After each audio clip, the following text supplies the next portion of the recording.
I call this meeting to order. Please stand and join me for a moment of silence, followed by the Pledge of Allegiance.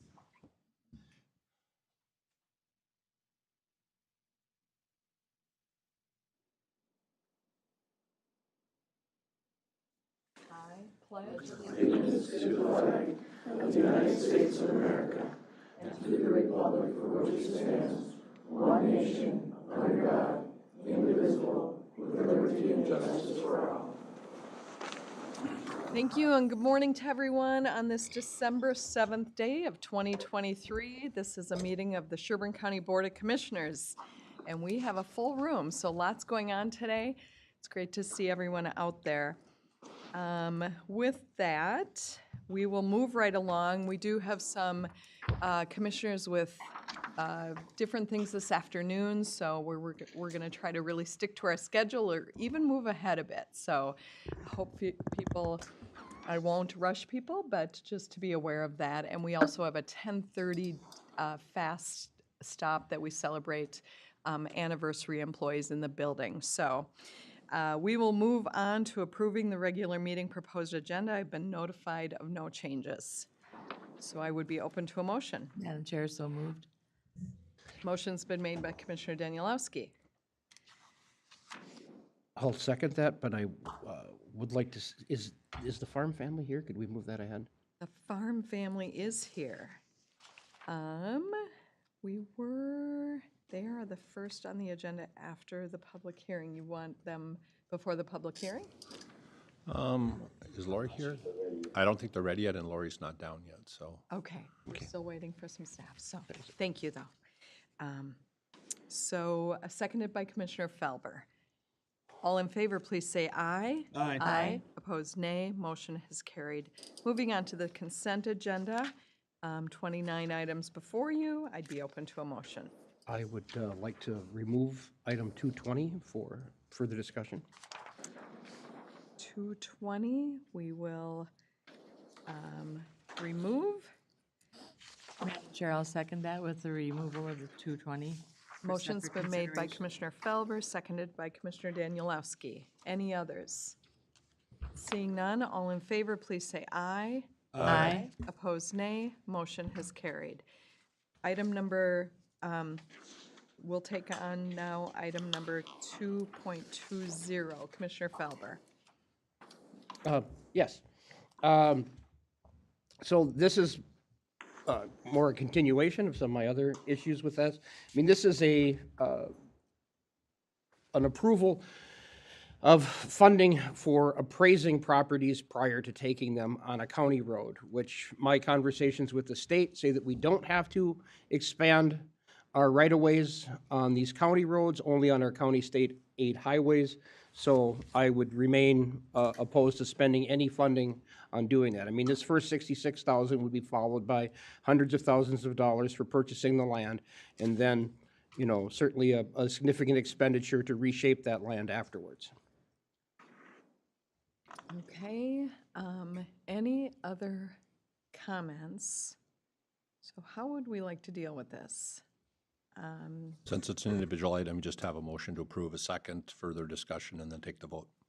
Okay, so I'll entertain a motion. Madam Chair, I'll make that motion. Motion's been made by Commissioner Danielowski. Is there a second? I'll second that. Seconded by Commissioner Gray. Other discussion? Commissioner Halls. Yeah, I would just like to understand the concern a bit more. I'm not following. Is this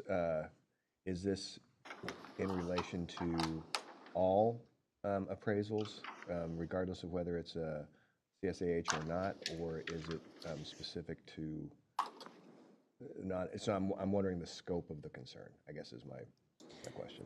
So in my conversations with the State Department of Transportation, we don't lose highway funding if we don't expand our right-of-ways on our county roads. They said we would affect our ability to get funding for our county state aid highways, but the county roads are not funded that way. So I don't see any reason to expand these right-of-ways from 66 feet to 100 feet, thereby taking people's land from them and taking out their yards. I don't think it's necessary. I don't think it's beneficial. I think that the money would be better spent on law enforcement, for instance. You could put, I mean, you can do $100,000 worth of overtime would have a more significant effect on traffic safety than, say, taking a roadway piece. Question for the chair. Commissioner Halls. Is this an item that needs to be approved today, or is this something that we could follow up on to have further discussion so that we could understand? I don't feel like I have enough information to make a Okay. decision. If I can jump in, Madam Chair? Well, I'd like to first say also that I don't know the timing of this request. We could have comment on that, but we have had 2 workshops at least on this specific roadway improvement discussions. A couple workshops this year, at least a couple of them. So We also have a workshop today. we also have a workshop later on Yeah, today. but this one needs to be, the right-of-way appraisals for all right-of-way, voluntary acquisition and other acquisitions. It's not specific just to county roads, county stated highways, state highways. So, staff would recommend we get this in place because it will stop if we don't have the ability to get appraisals. And so, once again, for clarification then, so this is for all appraisal applications, when it would not necessarily approve approving this doesn't preclude having further discussions on. Of course not. On Commissioner Felber's concerns. That's correct. Okay. And every road project, when it comes down to the actual question of whether or not we consider eminent domain, comes back to the board as a specific item, as there is one on today's agenda. So this is one step in a very long process to acquire property for multiple reasons. And, we have to have somebody either on staff or a contract to do the actual appraisals. Madam Chair, Commissioner Danielewski. thank you. And this is to approve what is in front of us, the 44 parcels for County Road 83, County Road 43, and County Road 15. All of those are projected to be started projects that we just cannot halt on, and I think we can address Commissioner, Felber. thank you, sorry, That's okay. sorry, Greg. At another time in regards to the other roads that he's referring to. Yeah, there's too many factors here to decide whether or not it's just for one road or the other road. There's multiple roads here, multiple reasons for right-of-way acquisition, and I think it has to be a deeper dive, but we can't slow projects down because of that issue. Well, And this is just appraising these are all, 44 parcels. and these are all state aid roads, yes. Yes. Okay, any other discussion? I'm going to call for the vote. All in favor of the motion to approve and authorize execution of a professional service agreement with Foster Appraisals to appraise 44 parcels for the County Road 83 project from County Road 43 to CASA 15. All in favor, please say aye. Aye. Aye. Opposed, nay. Nay. Motion has carried 4-1. Thank you. Moving on to agenda item number 3, we are now moving into a public hearing for a Lake Improvement District. And I appreciate your patience while I get to my page. Okay, so this is, we are here for a public hearing to consider creation of the Big Eagle Lake Improvement District. I'm going to lean into staff a little bit here, Bruce and Dan, if you would. We can start with the petitioner talking a little bit about the project and why they feel it's needed. We're okay with turning it over. Okay, thank you. So I will turn this over now to the Big Eagle Lake Improvement District to share why they are moving down this road and why it is important to their lakeshore owners. All right, let's see, if I can read this. Can everybody hear me okay? Okay, sounds like it. Okay, good morning, and my name is Mike Donnelly, and I am here today representing the Big Eagle Lake Improvement Association, hereafter referred to as BELIA, as well as the petitioners of Eagle Lake. I'm currently the Vice President of the Lake Association, and I've been a property owner on Eagle Lake since 1996. Several years ago, I became alarmed at the severity and the early onset of algae blooms in Eagle Lake, as well as the increased frequency of toxic blue-green algae. Due to the increase in algae blooms, our 4 children and 10 grandchildren started to avoid swimming in the lake and have avoided it really for the past several years. The algae-related water clarity quality problems prompted me to join the Belia board.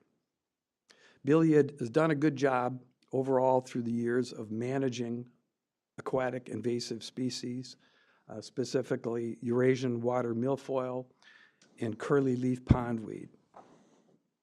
Our membership dues, fundraising events, and grants from Sherburne County Soil and Water, as well as Minnesota DNR, have really helped fund all of our AIS efforts to date. Belia has also facilitated individual property owners shoreline treatments to assist with the management of invasive species.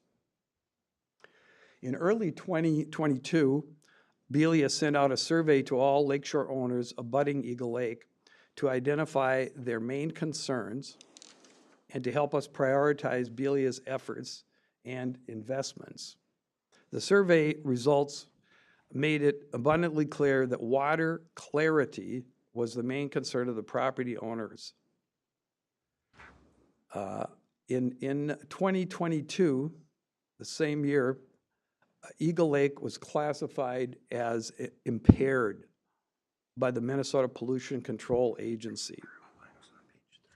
In the interest of addressing the water clarity excessive nutrient problems, which results in the algae blooms, we started doing research on Eagle Lake. In conjunction with Sherburne County Soil and Water, we completed multiple water quality studies. As part of the research process, we also hired WSB Engineering to perform a detailed scientific lake nutrient study. We invested approximately $50,000 via Sherburne County Soil and Water grants and direct Belia funding to complete a 3-year study to determine the primary sources of the nutrients in the lake.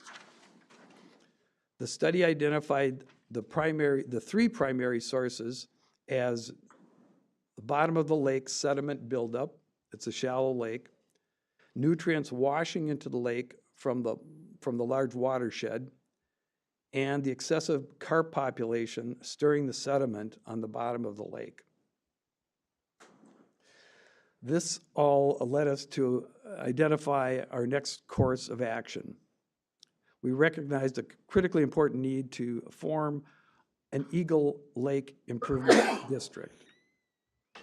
We have been dependent to date on Belia's dues, donations, fundraising efforts, along with grants to fund the lake's research and treatments to address all of the water quality issues. We have concluded that the existing financial resources are simply not enough to sustain the needs of the lake. The primary needs, as we see it, are, number 1, alum treatments to address the algae sediment issues, 2, carp removal, and 3, ongoing maintenance of the existing AIS management program. The formation of an Eagle Lake Improvement District is the recommendation of Belia, with greater than 70% of the lakeshore owners that abut Eagle Lake signing a petition to form a LID. The LID will provide equitable, stable, and ongoing funding to manage and address the Eagle Lake current and future water quality issues. An ELID, as we would call it, will also give us collateral value. That is, should we need to pursue bonding or other additional financing at some point. Boundaries of the proposed district are to include all non-exempt riparian properties that abut Eagle Lake.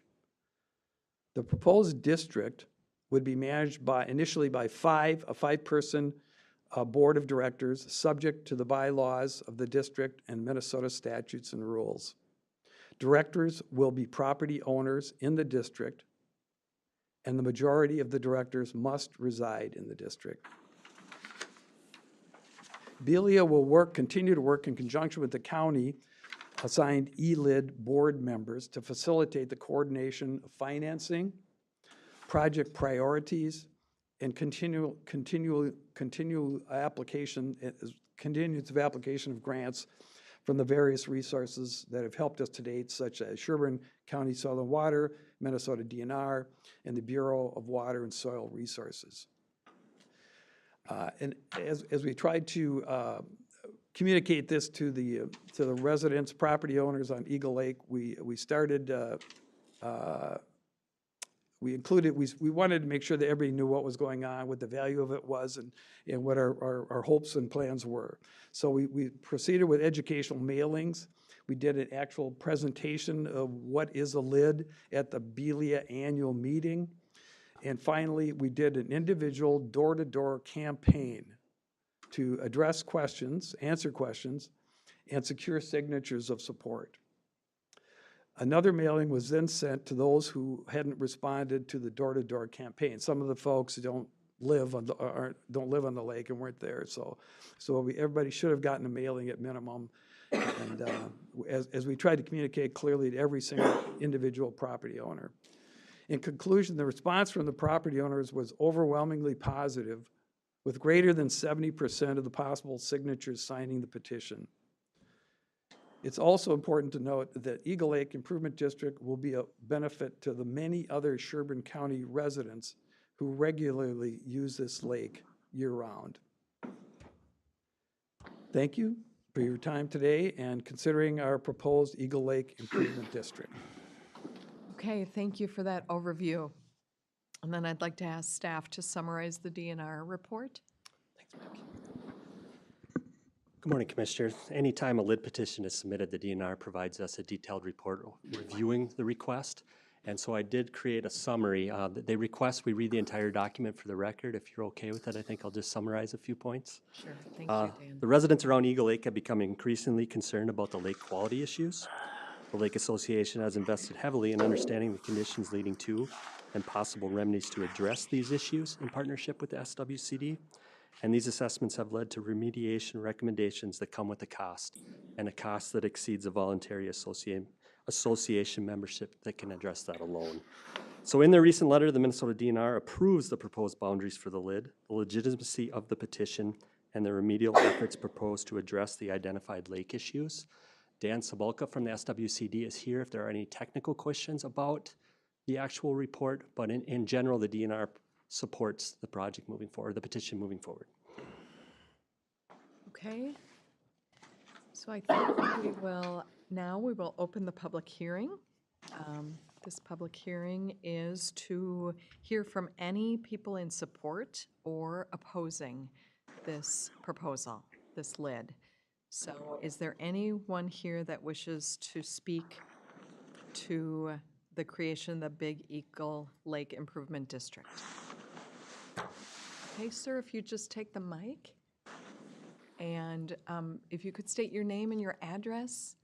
Good morning. My name is Sheldon Christopherson. I live on Eagle Lake, 23580 183rd Street.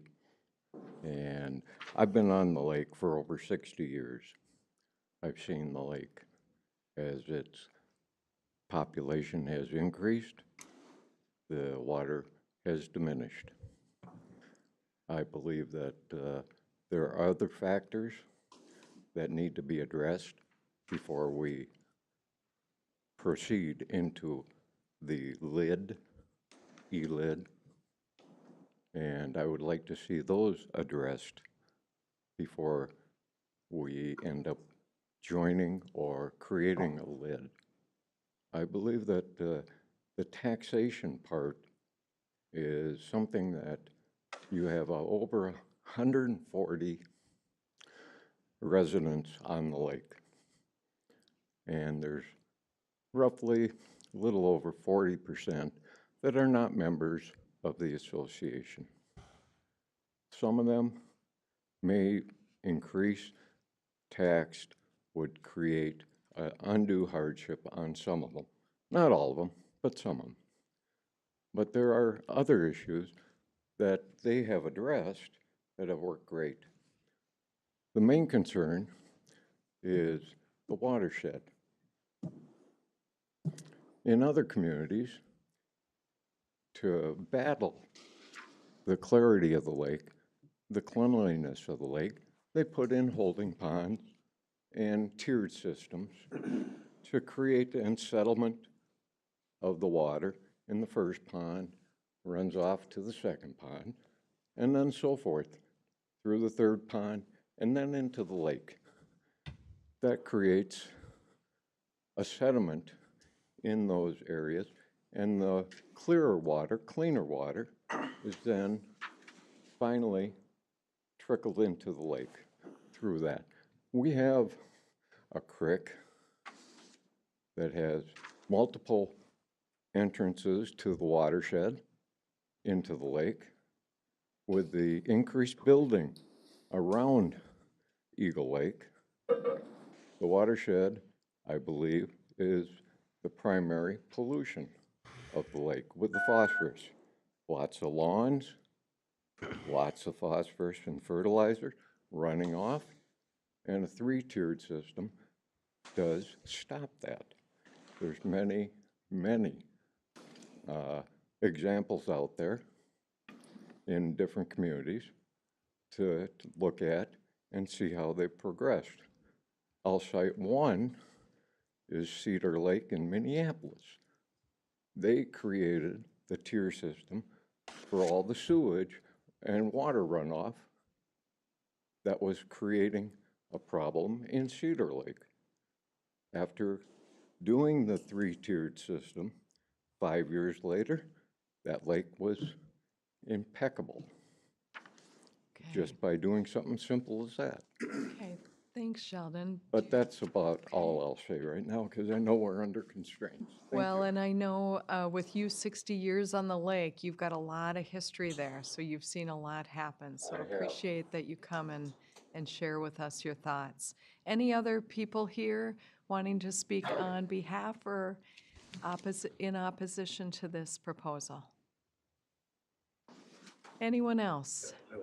Okay, please share your name and your address. About name's 2 minutes. Thomas Weiss, and I'm on 18987 232nd Avenue Northwest. And I was reading up that form that was sent out by the Sherburne County, and they were saying that there was going to be a tax put on if they formed a lake association. And that's not voluntary. That's forced on everybody. And there's a lot of development that's gone on around that lake. It appears like they'd be exempt from it. And why should the burden be put on the people that have just a little bit of lakeshore on the property? Because then the total number of parcels on the property are not very many. So we're dividing out a lot of money burden on people. We can't really afford an extra tax with the Sherburne County.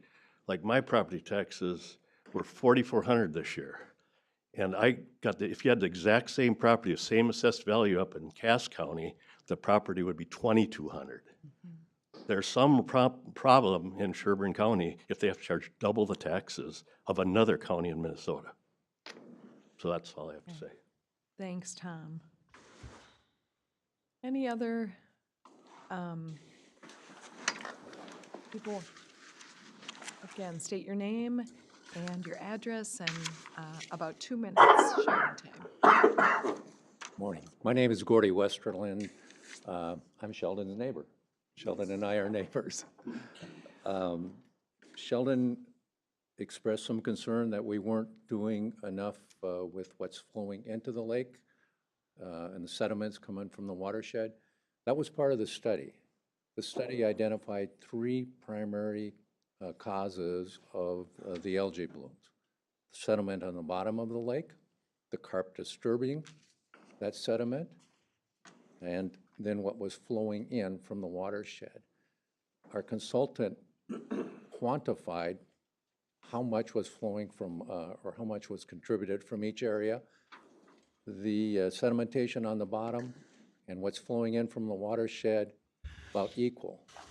The cost to try and control the watershed inflow was multiple times greater than an aluminum sulfate and alum treatment. And that is the direction, based on the consultant's recommendations, our own experience, that was a direction that we would plan to go with the formation of a LID, of a Lake Improvement District. So there's multiple ways to do it, but it's a matter of how you can afford to do it. And even forming a LID, it's going to be a heavy lift for us to come up with the funds to clean up the lake. Thank you. Thank you. Any other people here wanting to speak in support or in opposition of this formation of this lid? Okay, seeing none, I'm going to close the public hearing and ask staff to summarize what our next steps are going forward. And then I'll open it up to the board for comments and questions. There would be no decision today. A decision has to be made by the board within 10 or 30 days. No sooner than 10 days, no later than 30 days. So staff is recommending a discussion on January 2nd. Okay, so no decision is made today. This is the public hearing. Staff recommending a January 2nd, at our January 2nd meeting, decision. Tim, sorry, Commissioner Phobie, did you want to add anything, Tim? No, we will, that's the date. We've given you a summary of the standards that you have to apply under DNR rules. We'll prepare documents for you and you'll make your decision then. Okay, and now I'd like to open it up if board members have any questions or comments. Madam Chair. Commissioner Halls. So just a couple of comments from my point. So I live on Lake Orono in Elk River, and we formed a LID 4 or 5 years ago, I think it was. And it has been hugely successful. And we had almost the same exact issues on the lake with algae blooms, sedimentation issues.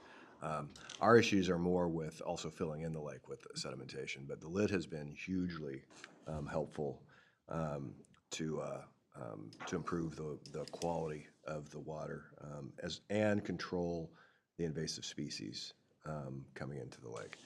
The other thing I want to clarify, please correct me if I'm wrong, but as far as the tax goes, this would not be a Sherburne County tax.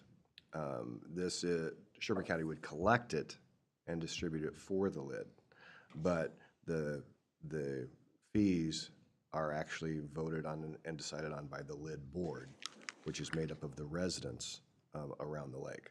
So so that board is who would decide that.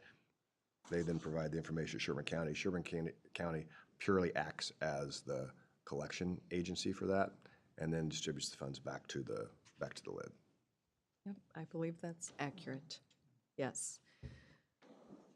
Other questions? Yes, Commissioner Felber. Yeah, I mean, I've met with folks from the board before, and I've spent a lot of time, so I feel like I do understand the basic science and the principles behind it, and I'm in favor of it overall. I have one issue, and I think no one's surprised there, is that oh no, I lost the page. In there where it says the board will consist of property owners, I think that if you have the ability to tax your neighbors, you actually have to live there. I would like to see that instead of the majority being residents, I'm not going to vote for it unless it absolutely has to be residents on that board. Not just that you own property there, that you actually live on that lake to make those decisions. That's my one objection. Okay, other comments? Commissioner Danielewski? Thank you, Madam Chair. I'm not quite sure if that's something that we can put in there as a requirement. That would be something I think for our attorney to answer. I'm assuming if you are a property owner and you have an investment. As a practical matter, the board, if the LID gets approved, the board will appoint the first set of directors. So you'll have discretion on who you want to appoint. I'm sure you'll take input from the folks on the lake and so on. After that, it's a matter of election. So it will be up to the members of the LID to elect who the future board of directors are. Anything else? Yeah, and I think anytime you do a situation like this, you're never gonna get full support, it's never gonna be 100%, but they've reached out, they've got 74% of their property owners around the lake that are in favor of it. I think they've done their due diligence, and I think that should be addressed when we look at moving forward with this. And I raised my kids on Little Elk Lake up in Zimmerman, challenging lake, impaired lake. They also up there over the years have considered going through this process. I no longer live on the lake, but I was on part of the Lake Association and studied the lake and the watershed. That all goes into all of this, and I'm impressed with the homework that's been done and that you have 70+% people supporting this. That's great, because you only need over 50. So good job on the homework. It's a challenge with our impaired lakes in this area of how to thread that needle and do what's better for our lakes around here. So with that, okay, Commissioner Danielowski? I just did want to add too, in regards to what we work on, we are also working on developing a Mississippi River One Watershed One Plan, which is looking to help address what we can do to help with these watersheds that go into the various lakes and rivers. So that's in progress, and anything costs money. Even the three-tier system you're referring to is going to cost money to implement. So I think the bottom line is protecting our lakes as best we can. I also live on a lake, and it's highly important. So thank you for all your comments too. If I can ask, Mr. Felber? Attorney, this is the point where we're approving the procedures by which this thing is to be administered, correct? At the next meeting. Yeah, at the next meeting, that would be the point. So this would be where, if any changes were going to be made to their administrative policy, it could be done, right? We have in the past when we have in the past, when we set up our last one, identified some criteria. Are we back to the question about how we set up, who's eligible? Yeah, the residents or versus just property owners.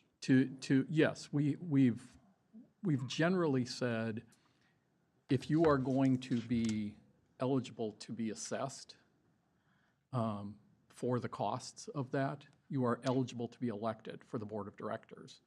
So we will look into this, but I would have, my initial thought is I have some concerns about saying your property is eligible to be assessed, but you are not eligible to serve as an elected official. So we'll look into that further. But to your point, yes, we set up some of the initial criteria for how it operates. And then the board of directors can take it from there within the confines of the authority the county board has granted them. Yeah, I guess my thought was that if you're on a township board, if you're on the county board, it's not enough that I own property in the county, I have to reside in that section of the county. So that's how I was viewing the taxation authority. So, but we can have further discussion on this before the second. Right, I agree with you to the extent that if it's a vacant property and you don't live there at all, that's one thing. If it's, I'm a part-time resident, that might be something else. All right. Okay, so we will put this back on our agenda for January 2nd. Yeah, can we formally state that January 2nd will be the next discussion? Where we'll discuss and take action on. Correct. So that's it. So thank you for coming, and stay tuned for January 2nd. I'm going to move us around a little bit because I noticed that I think all of our farm family people are here now. So I'm going to ask that we jump, little chair's prerogative. I don't know that I've ever done this. We're going to jump to 6.1 and take and celebrate the Farm Family of the Year. So welcoming Lori. I am bad with your last name, Lori. Ms. Lori Vici. Vici. Welcome. Yeah, I married into that last name. Let me guess, it was Smith before, right? It was Kennedy. Right? Okay. Well, welcome. This is an exciting day for our farm family. Yeah, so thank you for having us today. We have a couple things for you this morning, but the most important thing is to recognize the 2023 Sherburne County Farm Family of the Year. We have some new board members this year, so we'll take a little bit of time to talk about Farm Family and what that is. But it is a once-a-year nomination process that we have in all 87 counties, leading up to Farm Fest, where the families are recognized. But it's not just about farming and the farming operation. That is half of it. So we're looking for a family that has a successful operation, long-time operation in a county and is giving back to the economy of the county. But we're also looking for a family that's very involved and giving back to the community in other ways. So the honor is not just about the farm and the production of the farm, but it's also about a family that really does give back to the county and to the community. So I will tell you a little bit about the Imholt family. Imholt Farms was started in 1880 by John and Anna Imholt. The farm has been passed through Leah and Alma, Alfred and Mary, Mark and Lila. The Imholt farm has been designated a century farm, and through the years, the farm has evolved from hogs, cattle, sheep, chickens, and grain to now strictly crop production. Today, the farm legacy is operated by Matt and Ross. The family grows corn, soybeans, seed corn, rye, kidney beans, and green beans. Products are delivered to local elevators or canneries, and most of the land is irrigated. Matt and Ross take care of the day-to-day farm operations of grain marketing, equipment maintenance, and purchasing. They also haul grain to market, plant, spray, combine, and irrigate. I think no one appreciates the work and labor of a modern-day farmer, but some of you on the board know well what that looks like. Their mom, Lila, takes care of the books, is the parts runner, and unloads grain during the harvest. The Imholts are involved in many agriculture and community organizations, including the Minnesota Corn Growers Association, Central Minnesota Irrigators, the Irrigators Association of Minnesota, the Clear Lake Fire Department, the Clear Lake Township Board, and the Clear Lake Lioness Club. Please join me in congratulating the Imholt family for being our 2023 Sherburne County Farm Family of the Year. And I'll ask you guys to come up and stand.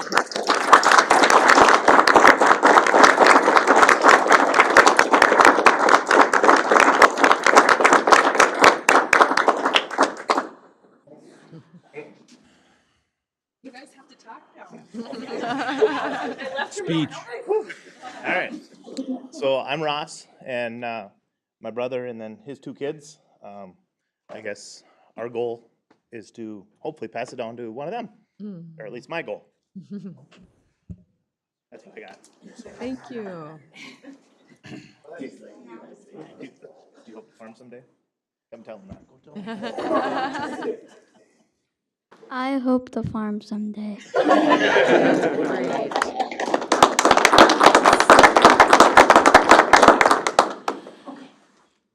Yeah, we probably want to, can we line up in front and take a picture with the board? Yeah, that'd be great. Oh, absolutely. Have the board come around. Absolutely. Take a picture with us.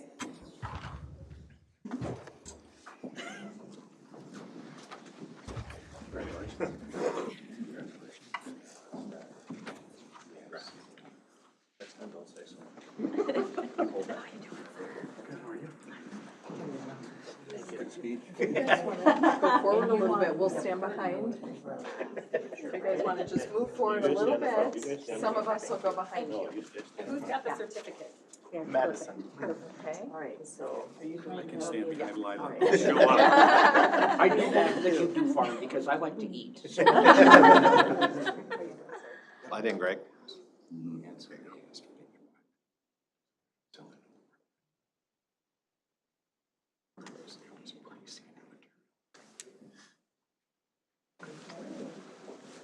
Thank you for all your hard work. Thank you. Thank you very much. Thank you, guys. Thank you. Congratulations. That's a really big deal. Did you go to the school to come here?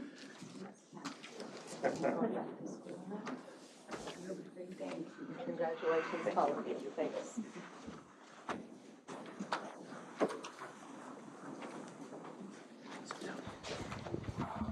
Yeah, I just want to put one thing into context here.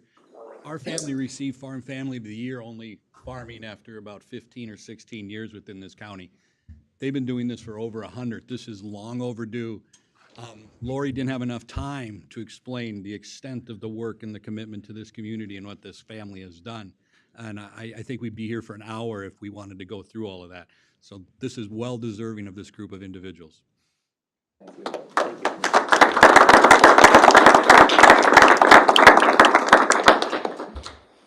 So as is normally true, this day each year, we have a little bit of time on your agenda, so we like to take advantage of that, especially this year with some new board members who may not know Extension as well, although a couple of you have the great pleasure of being on our Extension Committee, so thank you for that. But I am going to take a few minutes just to talk about Extension and to introduce you to the new educators that you have as part of a partnership with Sherburne County. But Minnesota Extension is something that little people know about. But they do know about some of the things we do, and each person in the county might know something different. Our mission is to extend the research and education of the University of Minnesota to the state in ways that truly impact lives. And I'm going to go very quickly through a few slides this morning so we give the educators a time to highlight some of the things they're most proud of the work they've done over the first year of this partnership. But we do have quite a large organization, and I think this is surprising to most people because at the county level, Extension is very small, which is why our directors work with multiple counties, because that makes it a bigger job. But we do have lots and lots of people in Extension, and the majority of the people who work for Extension do not live in the Twin Cities. They live outstate, and they work outstate Minnesota in the communities that they're serving. We have 5 key areas where we do work. And a lot of this work is done at the regional level and at the state level, so this work is not county funded. It may be funded federally, it may be funded by grants, lots of different funding sources coming into Extension. But I'll just highlight those 5 areas where we do all kinds of work that people may not know about. First is the environment, and this actually goes to the conversation you were just having. It's a little known secret that if there is mandated training of any kind, Extension often does that in the state, things like aquatic invasive species training. So we do the AIS detector training, but we do a lot of other things related to the environment, from climate research to clean energy, forestry, and a large master naturalist program that is much like our Master Gardeners program. In the food and agriculture area, this is probably something we're most known for. But we do a lot of research when it comes to agriculture and farming. It was interesting when I looked at your webpage this morning, the banner picture is agriculture. And I did a little happy dance because it was only a year or so ago when we were talking about the fact that in Sherburne County, there may not be a lot of dairy farms, but you are one of the few counties that has more small farms today than you did many years ago. And so agriculture is actually an economic driver in Sherburne County, but in some new and exciting ways. So this work is happening in your county as well as across the entire state. We also do a lot of work with communities, economic development and leadership programs. We work with a lot of counties. Sometimes counties don't have an actual EDA department, so they might work with us if they want to do, like when Electrolux was leaving St. Cloud, we did a study on what that economic impact would be for the county. So lots of work in that area. We do a lot of work with families. You may know that we run the local education program for food assistance, food and nutrition assistance. We also have lots of financial management kind of courses in many languages. So lots and lots of work happening to improve the quality of life for our families in Minnesota. And then, of course, 4-H. We're not going to talk a lot about 4-H today because we'll probably take your time later in the year to do that, but you may know that Sam Stone is our new 4-H educator to Sherburne County, so we're thrilled to have her. And we're going to invite her back to talk about her program a little later. I did also include in your packet, there's a little video more about Extension if you have time. I don't have time to go over that this morning, so we'll get down to it real quick so these guys can talk. But our structure, as I mentioned, we have regional offices, 12 of them across the state. We also have an office in every county. And the way that is structured is dictated by state statute. So there is a statute that talks about our Extension Committee, what it's comprised of, 2 county commissioners, someone from each of the districts, and an at-large member, along with your auditor. Right here in Sherburne County, there is a memorandum of agreement that dictates what Extension looks like, the little piece of it that's funded by the county. And that's what we're going to take time to talk about today. You guys have a new partnership, so I think most of you know that. We started a year and a half ago, a partnership with Stearns, Benton, and Morrison. That was an existing partnership. We added you to the mix. And what that allows is a county then doesn't have to fund a full-time educator. You share educators, but also you don't just have one educator that has to know everything about everything. You guys share 4 educators with 4 counties, and you fund that at, I believe, 0.6, so a fraction of a position. And for that, you get these 4 educators that are experts, each experts in their own field. So these guys have been at it for a little over a year now. They're all here today, and we've asked them to just highlight what they're most proud of the work they've done. So today we have Dana Adams, who is your livestock expert, Anthony Adams, who is small farms, local foods, Tyler Rice, who's your crops expert, and Quincy Sadowski, who is your horticulture expert. So I'm going to invite them up to say hello, introduce themselves, and talk a little bit about the work that they've been doing.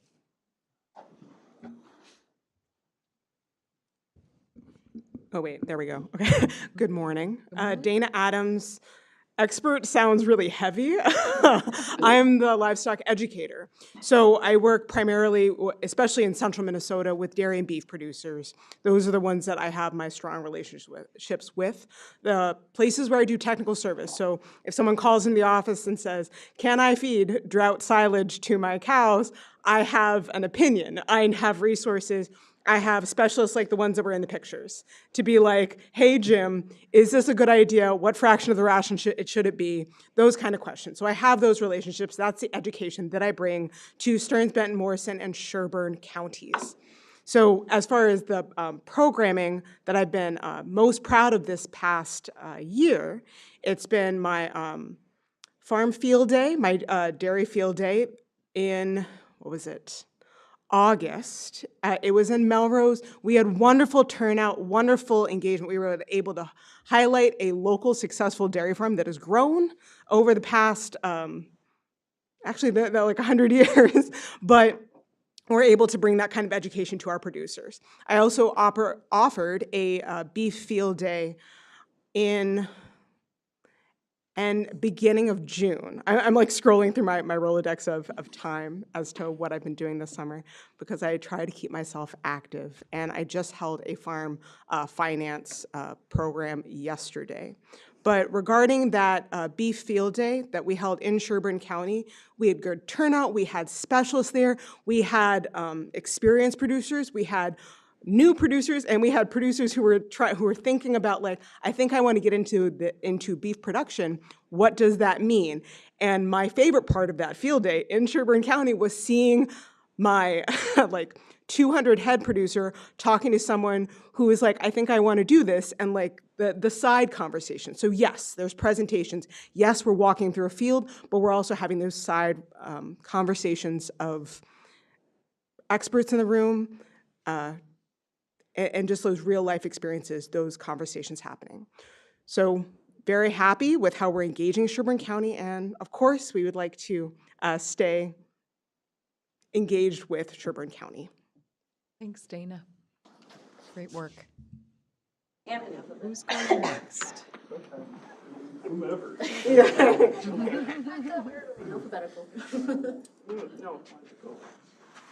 So I completely agree with Dana in that expert is far from anything I am.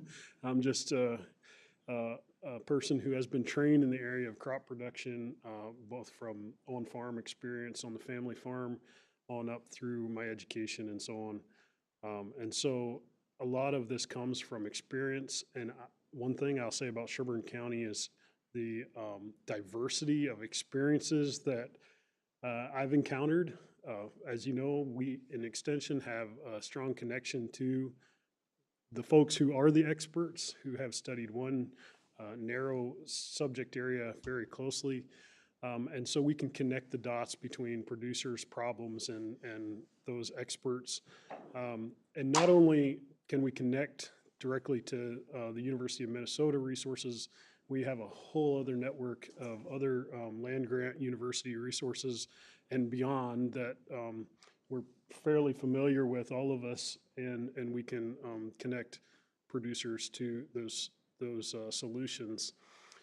Going back to just the diversity of questions I've answered as a technical service help here in Sherburne County, you know, a lot of what we do in education is trying to change behaviors, trying to change those choices and selections that producers and people who may not be driving the economy, but they have some role in the county. And so a lot of what we've done, both as a team and individually, has been to change the thoughts of just community members in ways. You know, there's a lot of horses here in Sherburne County, and I personally have dealt with a lot of horse owners, managing pastures, testing hay, those kind of things, just trying to get them to understand that what they're putting into their animals is important. And I defer to Dana on the animal side, but just the practices that they can do to better their situation. That's just one example. And we go from one extreme to the other. So horse owners that only have a few animals to I've worked with a few commercial producers that have had some really intricate issues that are not, the solution to the problem is not right in front of you. So we really had to dig for some of those answers. And I'm not going to say what those are just to keep everything anonymous, but yeah, it's diversity in the county. I've enjoyed. Just a week ago, we had a land rent meeting up in Princeton area for the surrounding area to figure out, you know, what's a fair land rent here in Sherburne County and the surrounding area. So those are some of the things that we're doing. Just glad to be here today to share with you. Great, thanks, Tyler. A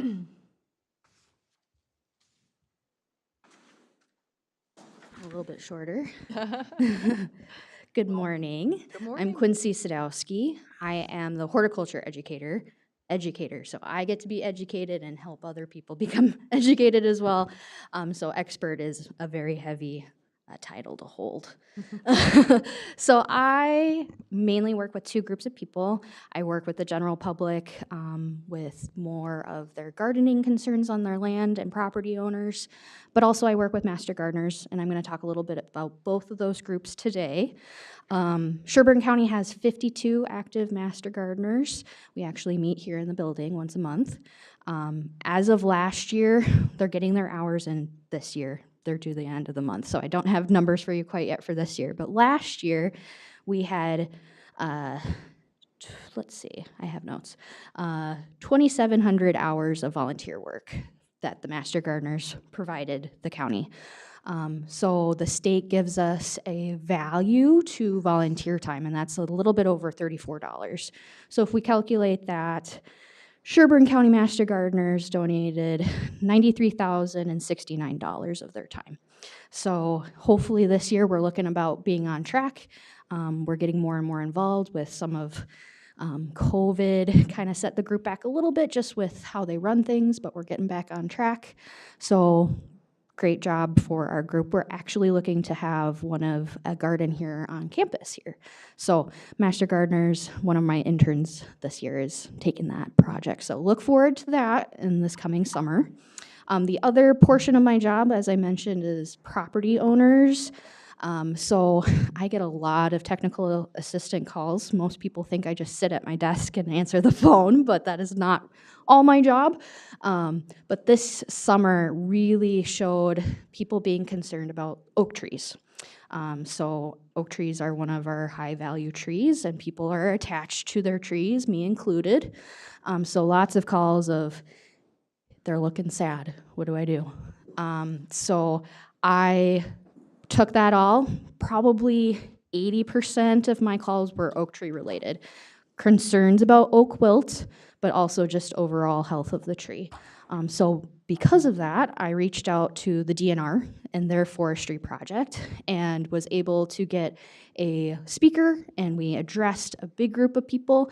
We had 66 people register, and about a quarter of that was Sherburne County. So good representative of all 4 of my counties. And we had a great night, lots of questions, lots of research. But what I really liked was I got a survey of what people want to see next. So maybe buckthorn, the evil word buckthorn is in there. But also going back to the previous conversation that we heard a little bit was lakeshore restoration. So that technically doesn't always fall under horticulture, but I can help connect the pieces of those folks. I've been in contact with Soil and Water, and we're trying to get all of that done, and also connect. There's the water team down on campus. So they also are looking to provide more programming on that lake shore restoration portion. But looking for the new year, hopefully we don't have a drought. So our oak trees will get a break. They're extra sensitive to droughts. So 3-year drought is not something they love to do. So thank you. Thanks, Quincy.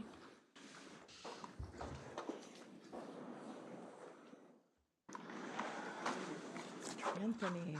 Good morning, everyone. Morning. So I'm not wearing my extension cap, but I'm going to put it on. How many of us actually go to the farmers markets? Can you raise your hands? That includes the audience too. So it's something that's very important to us. And my role as a small farms local foods extension educator is kind of to engage those producers. So it's not only farmers markets, that local foods aspect of my job kind of gives me a little bit of flexibility to engage entrepreneurs, food entrepreneurs. That could be farmers, that could be someone that's looking to do a food truck. So this summer, I spent all my time traveling around the Quad counties to farmers markets. So that was a big portion of my job. First, I started out tabling, and then I realized I was getting a bunch of horticulture questions, and so I needed to interact with my farmers. So I got up and went around and visited with farmers. So it was a great experience. I know that you guys have a very thriving farmers markets in Sherburne County. You have Elk River, you have Big Lakes. We're going to work on Becker to get that up. That's one of my goals. So that was one thing. Also, as part of the Quad County relationship, I'm kind of sort of in this unique space where it's a newer position as it relates to what Extension do as far as working with farmers. Historically would be livestock, horticultures, which are homeowners, and crops, which are big ag. The small farm space or the specialty crop space is kind of this up and coming thing that COVID kind of brought to light. Hence why majority of you guys probably went to the farmers markets in the last few years. So I've started to kind of sort of figure out how can I engage these farmers. And so with the university's research kind of being at the forefront of ag, I participated in a 100 farm soil test where basically we reached out to 100 farms across Minnesota, and 10% of those came from the Quad County. So I selected 2 farms from each of those counties to kind of be part of that program. And it was an amazing program where we tested their soil from their fields and their high tunnels. And just the idea is to get an idea of how these production methods work both in field and high tunnels. So that's something that I'm really proud of, and we've since had kind of sort of a capstone on it, and I hope to put on an event this coming year on soil. So that's one thing, and then I wanted to shed light on kind of sort of what's coming up, because my colleagues talked about what we've done.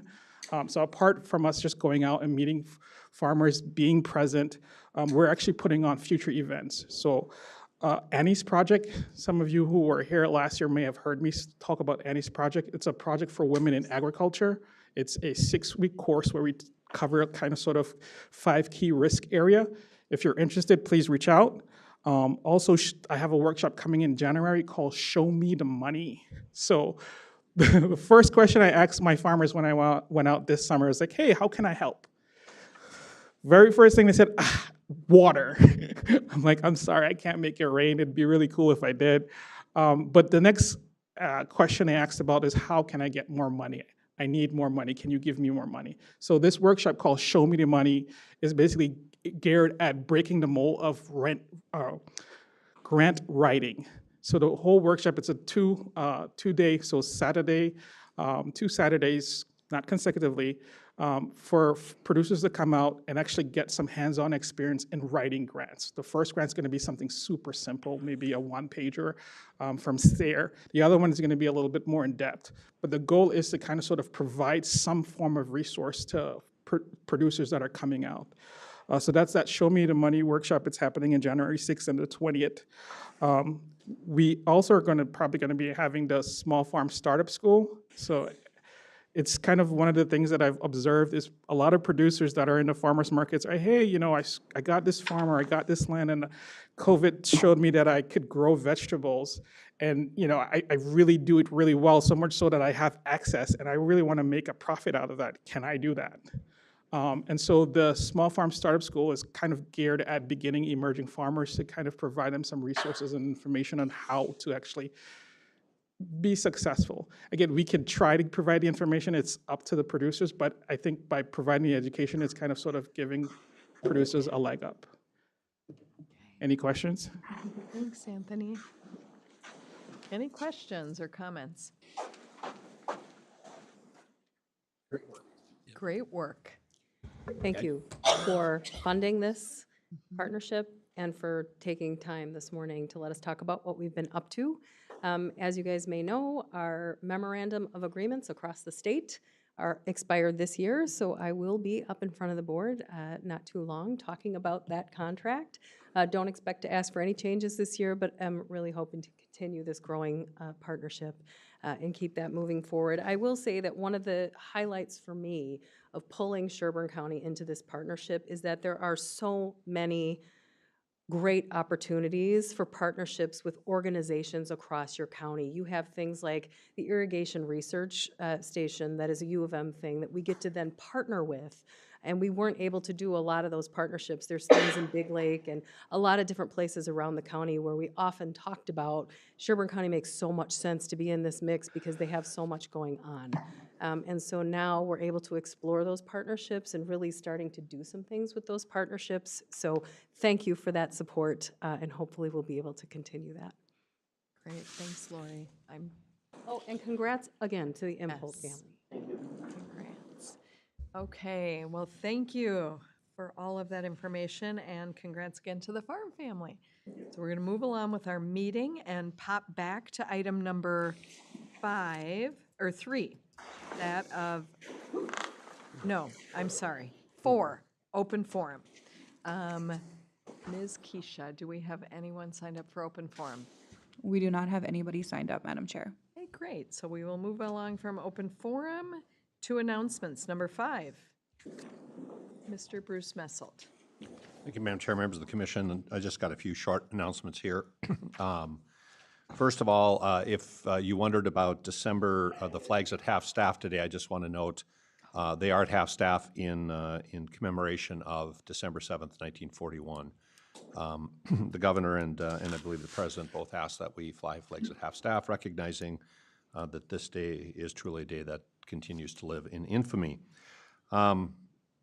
Transitioning from that for tomorrow, just to note that tomorrow is a great day for Sherburne County employees. We're having our holiday celebration. I hope that commissioners can come. We'll have 2 seatings at 11:30 and 12:30 for lunch. So come on in, grab one of those seatings and get to talk to staff and enjoy some really great food. Also, there's a rumor that there's a choir, something like Not Ready for Primetime Sherburne County Choir. They're still accepting volunteers if you're interested. Final practice is at 10:30 in the Walnut Room. So come on down, sing some songs, and have a great time. Also, if you get a chance, just a note that it is Chrissy's birthday, so you can send Chrissy a note and say happy birthday. That'll be great for her. And then finally, I know we'll talk more about this, but just wanted to show a happy day for Sherburne County. Commissioner and Chair this year, Lisa Phoebe, was elected as the Secretary-Treasurer of the Association of Minnesota Counties. An incredible honor by colleagues. These are the commissioners from 87 counties that have elected Commissioner Phoebe to the Executive Board. So congratulations, Commissioner. And it'll be fun to see what the workload looks like and the opportunities as the AMC continues to do great work for the counties. And then we also had a recognition. Apparently yesterday, I heard a rumor that the the Soil and Water Conservation District apparently has some connections with People Magazine. And so they awarded Dave Lucas yesterday with an early edition of the cover of People Magazine. And I thought it important that we celebrate. And so congratulations, Dave Lucas, on being named. I won't say the word because we are in a G-rated program, but the nicest looking man alive. So congratulations. Okay, any other announcements? Is that available at newsstands is what I want to know. So, okay, we will move right along and move through these. We have about 25 minutes. If we have time, we will even jump to the next part if we can. So on to agenda item 6.2, consider and approve the preliminary and final simple plat of Machi Acres. Good morning, Commissioners. It's hard to follow that. Yeah. This is from the November Planning Commission meeting. Carol Machi's requesting preliminary and final simple plat approval of Machi Acres. This is one lot in Blue Hill Township it's part of, or a small portion of 148 acres, and it's in the general rural district. Planning Commission recommended approval with the 4 conditions that are listed in your packet. Okay. So I would be open to a motion for this. I would move we approve it. Motion's been made by Commissioner Felber, I'll second that. seconded by Commissioner Gray. Any other comments or questions? So we are moving to approve a requested residential preliminary and final simple plat for the Machi Acres, and the rest of the details are in your packet. All in favor, please say aye. Aye. Aye. Opposed, nay. Motion has carried. Moving on to agenda item 6.3. This item is Capital Land Group, LLC. They're requesting to rezone their property from general rural to industrial. This contains 5 different parcel numbers in sections 27 and 28 of Livonia Township. This is on a 43.95 acres, or 48.95 acres in the general rural district. Planning Commission recommended approval to the rezone from general rural to industrial with the findings that are in your packet. Okay, what is the wish of the board with this? Make a motion to approve with the findings. Motion's been made by Commissioner Hulse, I'll second. seconded by Commissioner Danielowski. Any questions or comments? Seeing none, all in favor, please say aye. Aye. Opposed, nay. Motion has carried. On to agenda item number 6.4. This is the Merlin Valerius property. He's requesting an interim use permit to mine peat. This is in Livonia Township on 41.4 acres in the general rural district and within the tributary stream district of Tibbetts Brook. Planning Commission recommended approval of the interim use permit with the 8 conditions and the findings of fact that are in your packet. Okay, the wish of the board. I'd move to approve. Motion's been made by Commissioner Felber, I'll second that. seconded by Commissioner Gray. Any other discussion? Seeing none, all in favor, please say aye. Aye. Opposed, nay. Motion has carried. Okay, and moving on to agenda item 6.5. This is for Dan Burning Ziegler Custom Homes. They're requesting final residential plat approval of Meadow Estates North. This is 6 lots. It's in Section 4 of Big Lake Township on a little over 18 acres in the general rural district. Planning Commission recommended approval of the 6 lots with the 4 conditions listed in your packet. Thanks, Lynn. And the wish of the board. Madam Chair, I'll make a motion to approve that as presented. Motion's been made by Commissioner Danielowski, I'll second that. seconded by Commissioner Felber. Any discussion? Seeing none, all in favor, please say aye. Aye. Opposed, nay. Motion has carried. Thank you. Thanks, Lynn. On to agenda item number 6.6 with Mr. Andrew Ritter or Mr. Dave Rodell, or both. And actually, as Andrew come up, so I would ask the board to open your packet for that. We do have a recommended amendment to item 6.6. That would be for both the motion and the resolution. We do have written and signed agreements with the church, so the resolution would only include the 2 properties, And Mr. Riddell will give you a quick update on conversations with the two remaining properties. Okay. Hi, Good Dave. morning, Madam Chair, Commissioners. Appreciate the opportunity to talk a little bit about the eminent domain process for County Road 4. As Bruce alluded to, kind of timelines in the eminent domain, they're really, you know, a prescribed process that has a timeline that we go through, very dedicated, very related to the property owner rights. And so in the case of having 3 parcels on here, we were still in the negotiations and discussion phases. Again, as Bruce identified, Woodland Church has signed the agreements. We have those documents. The Ashton Villa, we had a meeting earlier this week, and we have an agreement on the ability to sign the documents. We have yet to receive them. And so we're waiting for that second one. And then we're working with Rustic Rooster. They had requested the opportunity to get their own appraisal. And so they're in the process of getting an appraisal. And then, again, with the eminent domain process, again, it's prescriptive. It actually protects the property owners for the process. And generally speaking, the things that we deal with in public works through our negotiations is not necessarily a question of the need for the project, but often there is there's a mortgage, for example, that might come into play, or there's a question about some details that come into play they need us to discuss further. And so usually those are the delays that we encounter with the eminent domain process. For example, the Rustic Rooster, they have a loan, so we'll have to get a mortgage release as part of that. The other 2 parcels did not, so we were, again, successful in negotiating with that. In the context of eminent domain, I just wanted to kind of allude to, again, there are 16 parcels on this project, and so we were able to successfully, essentially negotiate 15 of the 16 as we're waiting for that 15th parcel.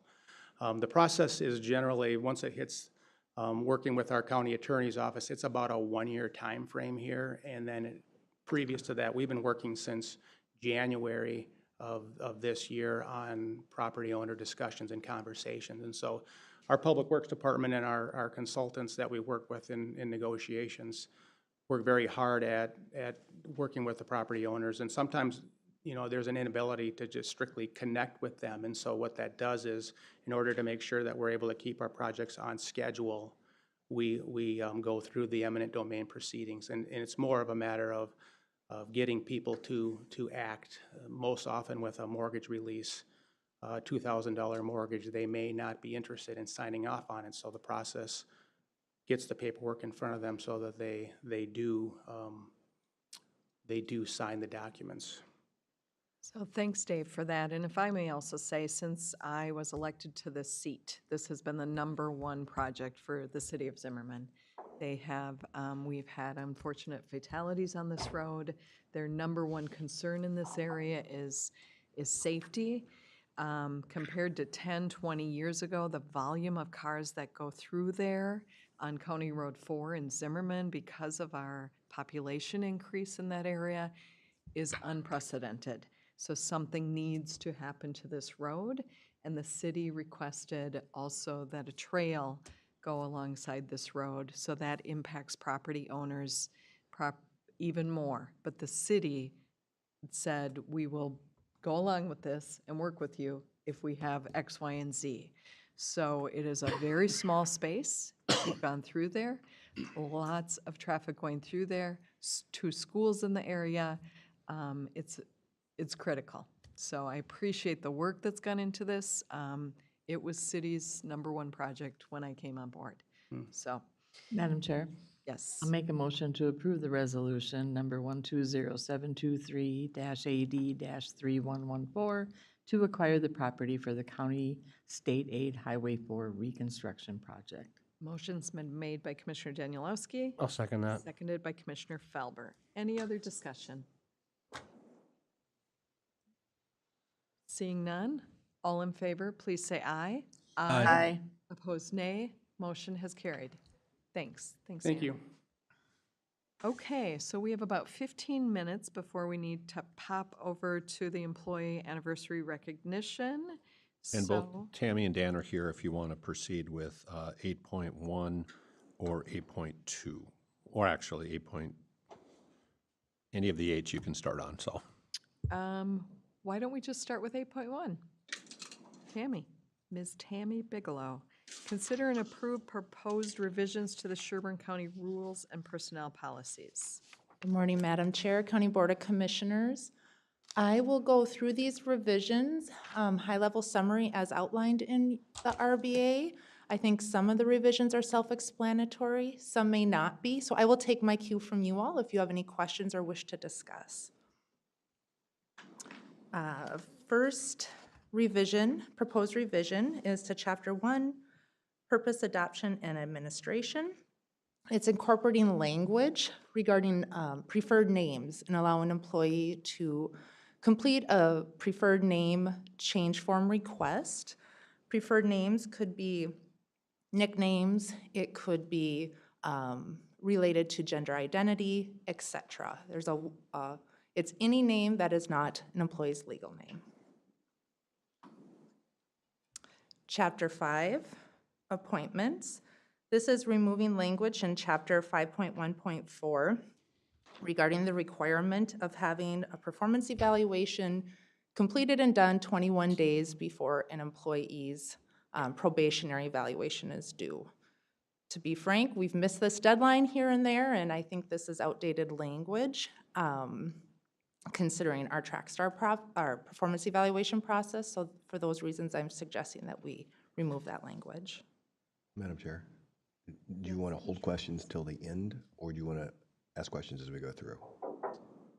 Ask questions as we go through? I think that would be beneficial. Because it's kind of lengthy. So. Yep. Just a quick question. Why are we missing the 21-day requirement? To me, that's an important requirement. If you're delaying, a performance review after the initial period, or they're on their probationary period, I mean, what is the reasoning behind missing that deadline? So the process as is in play now is the employee first needs to complete their performance evaluation. That needs to be completed before this supervisor can do so. And sometimes, whether it's workload, whether it's time off requests, those deadlines, those timelines get missed. I will say the performance evaluation is completed before that 1-year mark, before the probationary period is completed. However, sometimes it's just not all wrapped up 3 weeks in advance. So there's still a requirement for it to be completed within the first year? Okay. Yes. So are we looking at having a different deadline then, or just making sure that it's done at least 1 day prior to the end of their probationary period? Yes, to make sure it's done at least 1 day prior. And I will tell you, HR oversees that with the supervisor, and we're aware, like, if there are concerns regarding performance, I can commit to you, though, there's conversations taking place even before the 21 days. Thank you. Okay. All right, Chapter 6, Work Schedules and Hours of Work. Update language in Chapter 6.3 regarding nursing mother breaks to align with recent changes to the Nursing Mothers and Lactating Employees Law. Remove redundant language and revise Chapter 6.8 on emergency closings to reflect our current process and what does take place when there's inclement weather or emergency conditions. Chapter 7, Employee Benefits. Update language in Chapter 7.3.2 to align with recent changes to the Minnesota Pregnancy and Parental Leave Law. Revised language in Chapter 7.3.4. This is the area of our FMLA policy to reflect current process in regard to receiving updates from employees when they are out on leave. And then to also clarify language in maintenance of health benefits, which was recommended by legal counsel. Incorporate language into Chapter 7.3 regarding the new earned sick and safe time law. And I thought I would pause here and perhaps just give you a few high-level provisions of this law. It is new, effective January 1st, 2024, came out of the recent legislative session. It states that employers must provide employees with at least 48 hours of sick and safe leave. I want to stress that the intent of this law was to address or to require employers who currently are not providing any paid leave to begin providing paid leave in 2024. Sherburne County's current PTO policy exceeds the requirements of the law in the following areas. Number one, the accrual of our PTO exceeds the requirements of the ESST accrual, which is that 48 hours. For example, our full-time employees, which is the large base of our population, accrues anywhere from 168 hours to 264 hours. So we exceed that requirement. The eligible uses of our PTO is not limited, so that exceeds the requirements of the law under the eligible uses. We don't limit for reasons, we don't limit for relationships. The Department of Labor has made clear that the name of the employer's leave plan does not have to be ESST, Expanded Sick and Safe Time. So it's fine that it is PTO and we can move forward. There is one change that Sherburne County is going to need to make, and that's in regards to our temporary, seasonal, and intermittent staff. And that is included, the policy language is included in what's before you. The law will require that those individuals accrue 1 hour of ESST for every 30 hours worked. Sherburne County is proposing in the area of record keeping to automatically designate the first 48 hours of ESST that an employee uses, to designate the first 48 hours of PTO that an employee uses in a year as ESST. This is how a significant majority of counties and cities are moving forward. It's been discussed with the Department of Labor on a recent HR MICA call. Quite frankly, the representative said, you folks are thinking too much about this. We're already doing what we're supposed to be doing. So that's how we plan to move forward with that record-keeping part. So really, how does this law affect Sherburne County? For our permanent, like our regular and part-time, full-time staff, it doesn't. It will, we do have to make those changes for intermittent temps and seasonal staff. Madam Chair. Okay, Commissioner Halls. Yeah, two quick questions. So as I read the statute, there is no requirement to change the name. So I think I agree with your consultant that there's not even necessarily a requirement for you to designate PTO as ES&S. I do have a question though about I didn't see in there around for temporary and part-time employees, you still have to allow for rollover. So is that written? Because I believe you have to allow for rollover once if they continue to accumulate it up to 80 hours, correct? You are correct, and we do have language in there for all staff or for all employees. There is a rollover provision. In the event an employee did not utilize time in the previous year, they can roll over up to 80 hours, and there is language included. Yeah, and I believe the total available hours is capped at 80 hours. So it depends on how you accumulate it, but yes. Yeah. Okay, thank you. You're welcome. Okay. You know, I just have to say that I just summed up that ESST law in like 5 minutes, and the amount of hours that has been put on it well exceeds that amount of time. Chapter 9, severance termination pay. Looking to incorporate language regarding the phased retirement option that is available through PARA. There was a previous policy that County Board of Commissioners had approved back in 2015 regarding this PARA, this PRO plan is what they call it. At the time, it was a temporary retirement incentive benefit offered by PARA. PARA made it, the legislator made it permanent in 2019, and we never updated it. I'm looking to put it in our personnel policy so it doesn't get lost in the future. Chapter 20, alcohol and drug use policy, update and revise language in Chapter 20 to align with the recent changes to the law regarding cannabis, and also as recommended by our legal counsel. Chapter 21, our DOT, drug and alcohol testing policy. This is all based on federal regulations, looking to incorporate our policy into personnel policies. I believe the last policy that was approved was in 2007, and dare I say, there's a little confusion if there was other policies that were approved afterwards, which tends to happen when there's turnover with staff. So for that reason, I'm hoping to put in the personnel policy, so again, we don't lose sight of that policy in the future. And then just a few bullets under miscellaneous. Remove language throughout the personnel policies referencing he, she, and replace it with the word employee or similar wording depending on the sentence so that it reads appropriately. Where appropriate in the policy, there's language referencing HR director. I'd like to replace it with HR department. Similarly, there's language throughout the policy referencing department heads. In some cases, it would be department head or designee, so I'd just like to clean that up.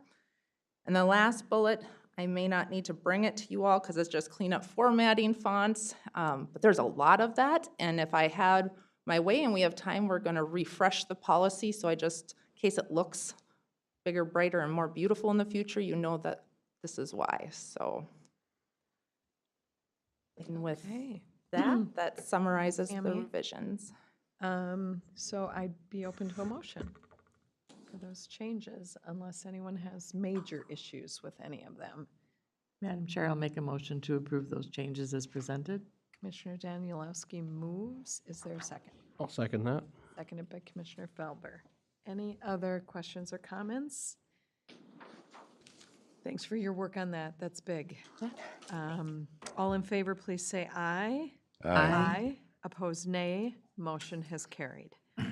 Okay, so now I think we will move over to the staff lounge to recognize our employee anniversaries. Getting there, we're getting stuff done.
convene and move on with our regular meeting, and we are on agenda item number 8.2 with Mr. Dan Weber. The American Rescue Plan Act update. Yeah, good morning again, Commissioners. We recently received an application from Charter Communications for a broadband partnership. They will be applying to the Border-to-Border program. It is over a $3 million project, and they're requesting a commitment letter for $10,000 from Sherburne County. They did apply through our Round 3 broadband program, and it would serve 297 unserved and underserved residences. It would also cover a portion of served. That's not included in the 297 because it wouldn't qualify for our program. But this is a pretty big project with a minimal county impact through the ARPA program. So looking for approval to sign the commitment letter. And then I would come back for formal approval if the state would award the funds. So move. So moved. Second that. Second, third. Motion's been made by Commissioner Gray and seconded by Commissioner Danielowski. Any other discussion? Seeing none, all in favor, please say aye. Aye. Aye. Opposed, nay. Motion. you.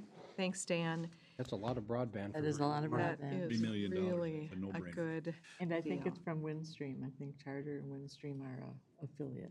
Okay. Fantastic. Moving on to agenda item 8.3, consider approval of 2024 state and federal legislative priorities. Mr. Bruce Messelt. Okay, so took your notes from the last meeting. Keisha, do you want to pull up the comparison one? I think it's the first attachment. And Commissioners, I'm not going to go through it. I assume you took a look at it.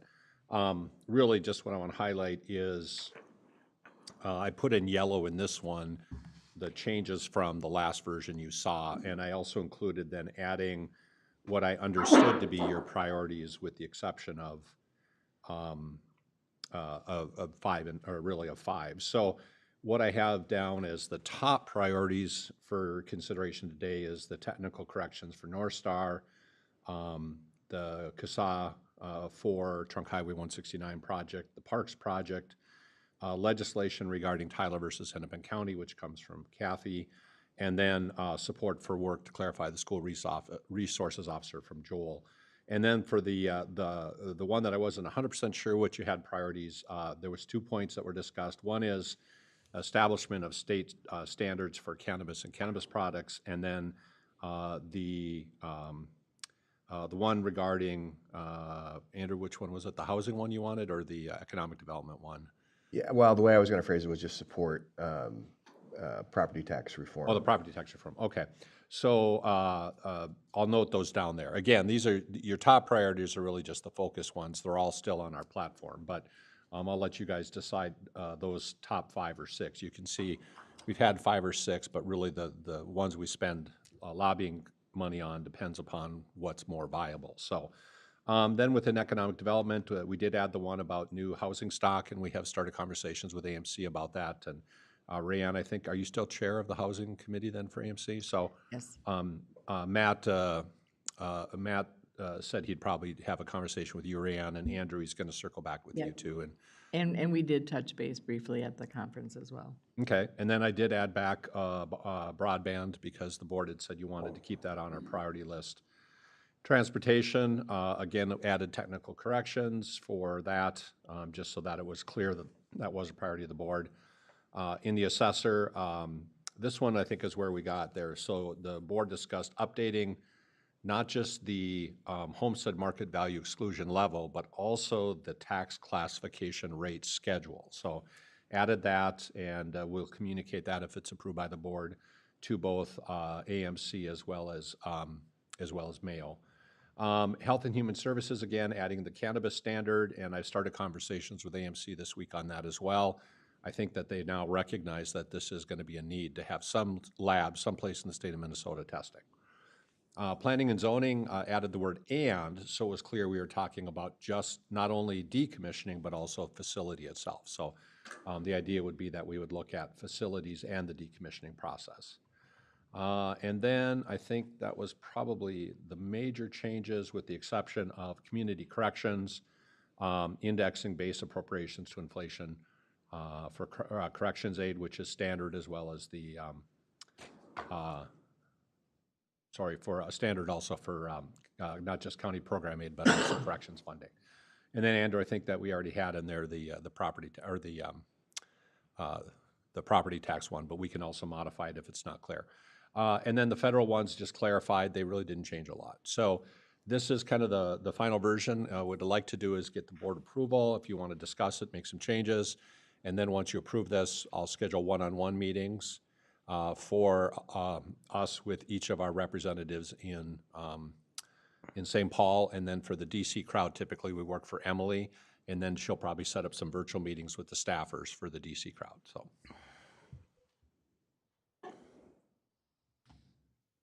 Okay, so the wish of the board with these.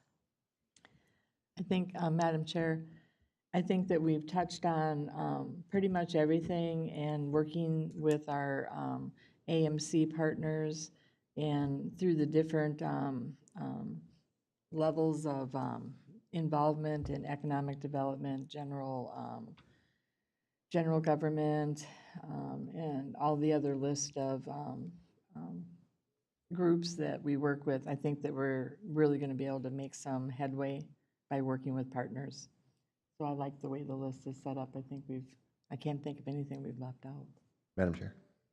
Commissioner House. The one suggestion I would have is for the top list. So we've got 6 in there, and I realize that's a lot. I would still like to add a 7th and just have that phrase to support property tax reform at the legislature. Not that we necessarily would spend money on it, but I just don't want to lose it in the individual department sections.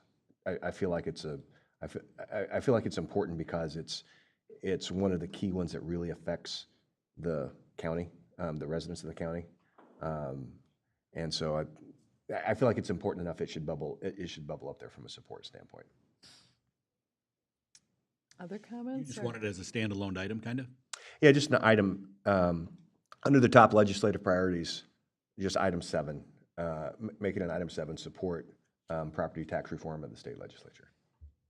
Madam Chair, for clarification, the top that we have in our legislative priorities are what we would turn over to who we hire as our legislative, help me with the word, Lisa, lobbyist. So we would then be telling that person that we want you to spend time and energy, and not that it's not important, don't get me wrong, it is, but that would be our dollars being spent on that as well, correct? I'm just asking for clarification. Not necessarily. Not necessarily, No, okay. our contracts right now, so last year our contract was limited to just the overpass. This year, the contract includes the overpass and the park, so those are the only 2 that we currently are directing the lobbyists to work on. And also, this is one property tax reform. One county's not going to make a difference, so it really, by the word support, it just tells me that I communicate with AMC and the other groups. I would, if you do add it, I would reflect it both in the assessors as well as the auditor treasurer's priorities, because the assessor does, as you know, valuation. The auditor treasurer really does the property tax calculation. So it really is not owned by a single department, and it's big enough that.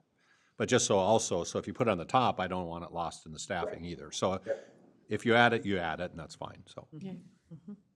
Are people okay with adding it to the top to be a 7th up in the state legislative priorities?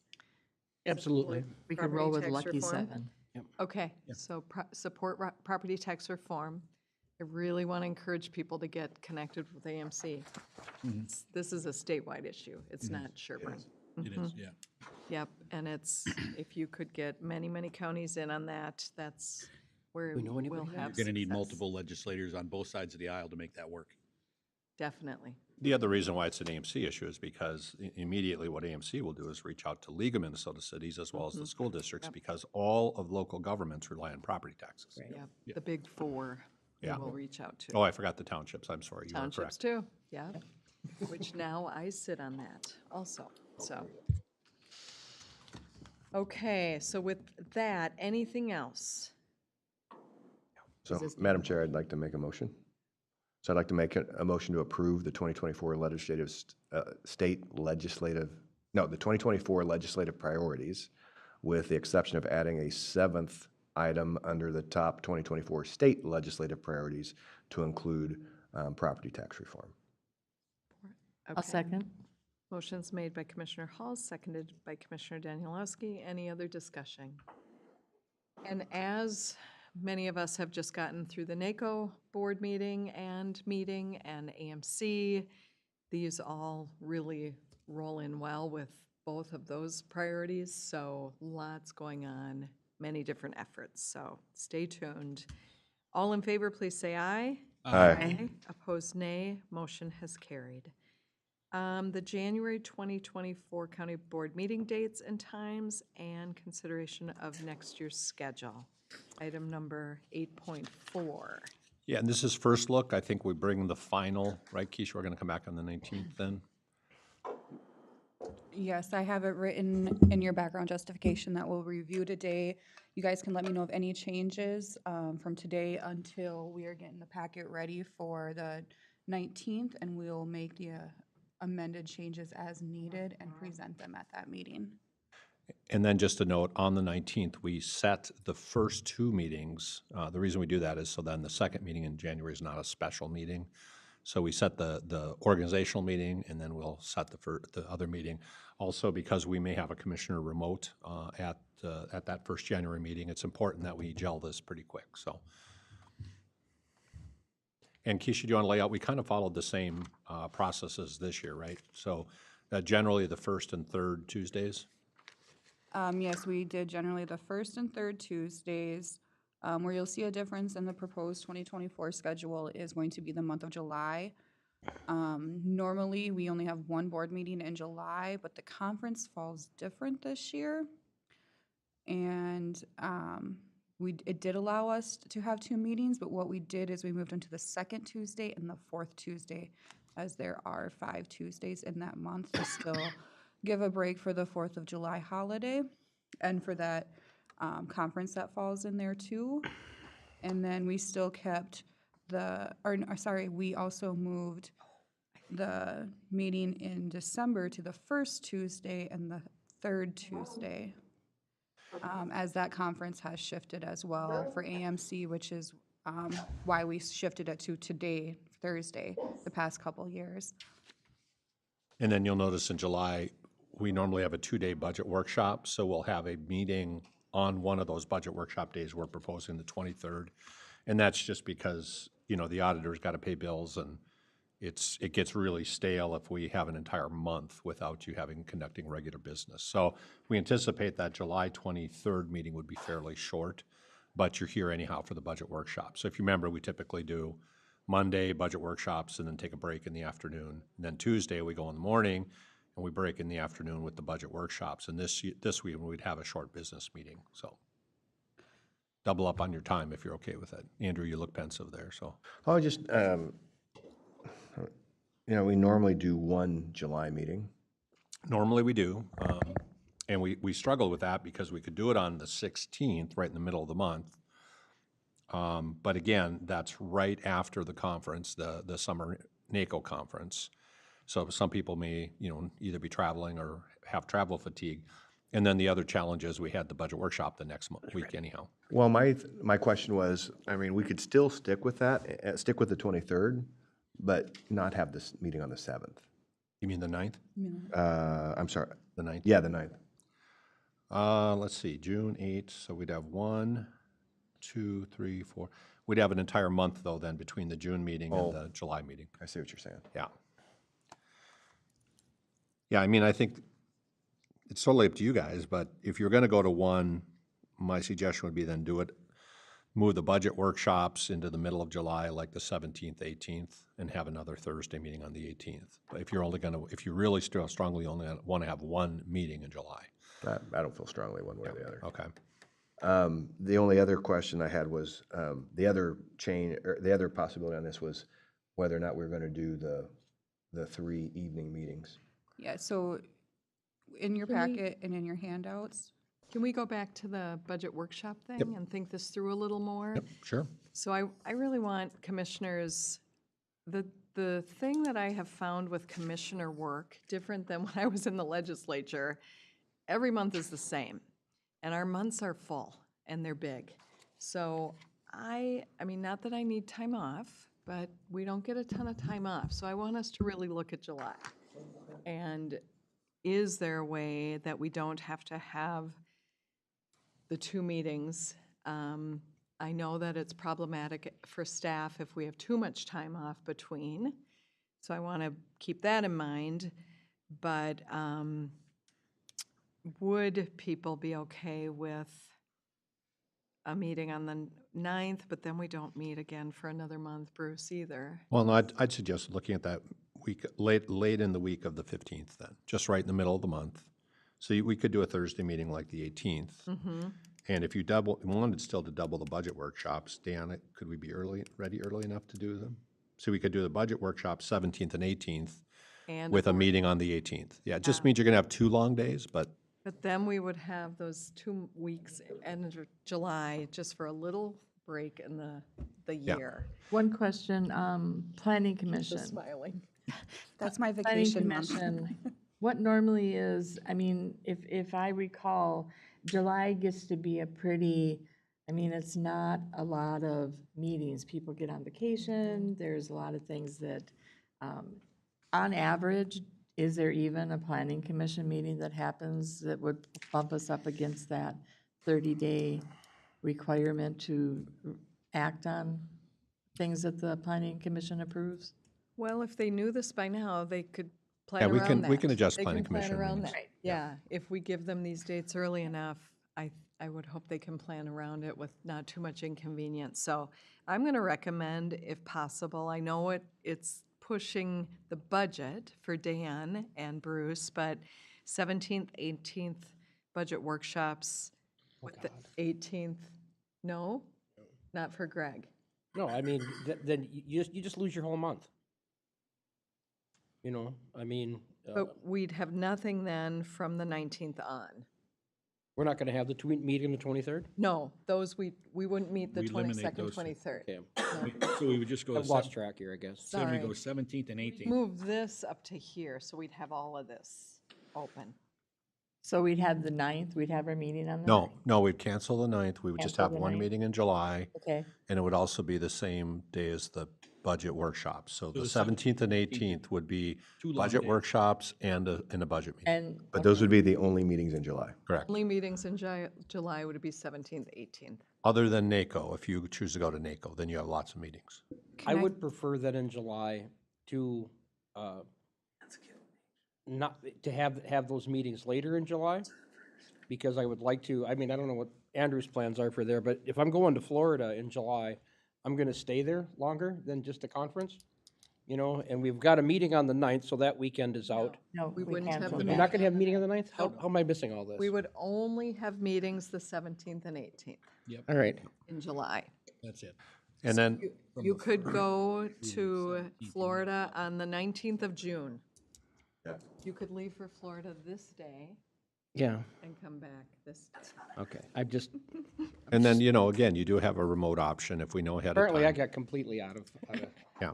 Can I, Uh, The other thing I'd note real quick, Keisha, and then jump in, we can also, I'll talk to Diane and Tim, you know, if there's ministerial business that, you know, we feel like has to get done in those 3 or 4 weeks, we might have you adopt on the 18th, essentially a continuing resolution to allow us to keep the lights on and pay the bills. So other than emergencies, then we would have authority to handle anything that would be time-sensitive but not urgent, so. Go ahead, Keisha, I'm sorry. oh, I just wanted to clarify that the board meeting would be on the 18th and not the 17th for the, The 18th is the EDA meeting in this room. I mean, we could always cancel the EDA or move that to a different date, but it just throws another wrench in the plan. Can Well, I they- think we could schedule the EDA a different day though, too, right? Yeah. Or the EDA is in the morning. I mean, you could do the morning and then, It's at 8:30, so if you did the board meeting at 10. yeah. Well, if the board wants to set those days, we'll work with the EDA to figure out what works best. Maybe you do an early meeting for the EDA that day, so. So what we're proposing is the only dates we would meet in July are the 17th and 18th. Yeah. Okay? Back to the evening meeting discussion. yes. So I wasn't sure if you guys were gonna wanna carry out the evening meetings for 2024. So you will see on Schedule A, it has those evening meetings, and I just kept them the same meetings that you guys had evening meetings on for 2023. The other question is, do you guys want to stick with the 7 p.m. time start or meeting start time, or do you want to up that to 6:30, 6 o'clock? And I think before you jump in, staff's experiences, and it was my suggestion we start later, but after a year, I think we would suggest if you're comfortable starting it earlier in the evening, so. Madam Chair? Do we have any information in regards to, like, when staff has to stay later? Is there anything that we've reviewed or looked at as to how that affects their workday to follow and such? Just curious. Yeah, it's more of a management issue at this point. So typically, when we put the agenda together, we try to minimize staff involvement in the evening meetings, including workshops. But also, most of your staff that come are on, they're exempt. So that means it's comp time if they stay later. So, theoretically, they're going to make up those extra hours someplace in the pay period that they may take an hour or two off, but we're not paying a lot of overtime for that meeting. I don't know about the sheriff's staff, though, Joel, if you have to staff overtime for the, meeting. But I think it's manageable. It's probably not a consideration, I would say, to override the board's preference from a public and a transparency standpoint. You guys make your choice. As you know, in talking to other counties, I think there's only one other county that does evening meetings. So, but if it works and you like it, I think the quarterly works fine, and we've been able to staff it appropriately, I believe. The other thing I would ask is that it's important for the commissioners to really look at that agenda then, and ahead of time, let me know if there are questions or concerns so I know what staff to have there. Plus, remember Andrew Witter just called in one time for an evening meeting, and that worked fine, I think, so. I like doing the one evening meeting a quarter. I don't think there's any need to do any more than that. I did get feedback from folks that showed up. We had a couple of them that were really well attended. We had one of them that I think that wasn't that well attended. But I thought it worked pretty well. I would agree, though, we should, if at all possible, we move them up. I don't think we need to start as late as 7. I think we could start it easily at 6. But, unless you guys had some negative feedback on that, I'd like to, we'd have those 3 meetings plus the truth and taxation meeting. I think works out fine. Other comments? No, I like moving them up, but I've never heard yay or nay as whether we've had them or not. And I think that the attendance part of it is if we didn't have the people that were there for doing their business, only, 15, 20, 30% of the people in there were there because of a night meeting. So when you do the math, look at it, you got an extra 10, 12 people maybe showing up at a night meeting. That's about it. So we have to, and that might be a stretch. So we have to weigh whether or not it's worth it to come in at 6. I think it is worth it. That those people get to feel more included, and I think that over a period of time, more people will attend the night meetings. I could be wrong, but. I can go either way. I have a lot of night meetings, so I'll have another night meeting. But I prefer them at 6.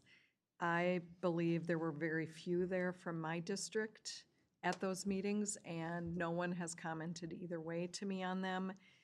And I also heard that people were encouraged to come to those meetings for one of them. So I think if people are encouraged and asked to come, they'll show up. I have a feeling there'll be very few here unless people are given encouragement to come. Yeah. So. Or the topic, could be the topics. Or the topic, yeah. So the one other thing, and it's totally up to you, if we follow that with 1 per quarter essentially, then that might relieve some of the pressure on the budget workshop, because that would be the meeting that we would have in the evening, but that's going to be a very long day.